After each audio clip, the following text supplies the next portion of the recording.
A few weeks ago, I went on a school trip with my school. We visited a few museums while we were away, so we had to spend a few nights at a hotel. It was bound to be another boring experience, but this time was not the case. When we got back to the hotel, on the first night, I met Nicole, who was from another school that was visiting the same museum as us. She introduced me to some of her friends, and we got along pretty good, so we decided to meet again in the morning.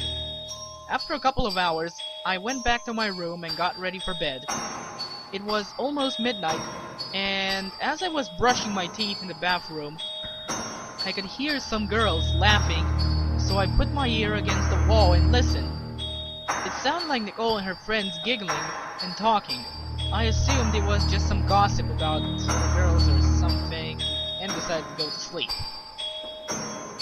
The following day, when I met up with Nicole and the crew, I asked her about the previous night. She said they were playing the Bloodymary Truth or Dare game.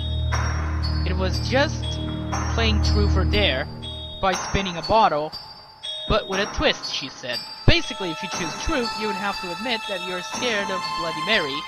Otherwise, you would be dared to grab the lantern and say Bloody Mary 3 times while staring at yourself in the mirror with the lights off. It is said that if you complete those steps, Bloody Mary will come and take your soul. Another rule was to record yourself with a camera or a phone to prove that you were looking straight in the mirror while you were doing the so-called ritual. I laughed about it and asked if I could join in, and they said I could come to her room around midnight and play with them.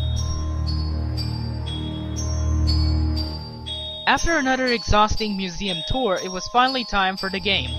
I changed clothes as fast as I can and rushed to Nicole's room.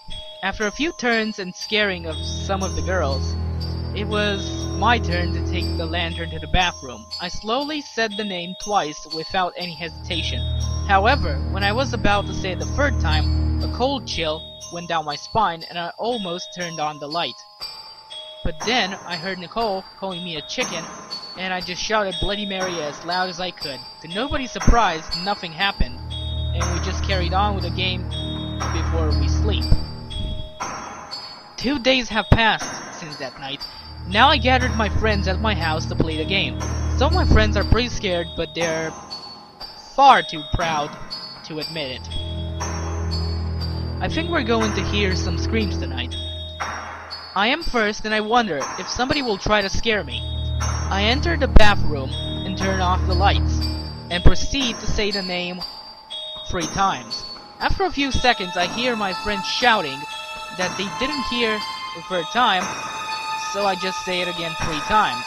During that moment's silence, I notice a figure behind the shower curtains. It looks a bit like my sister. I bet she's trying to scare me. The girls waited about 5 minutes before deciding to go in and check on their friend.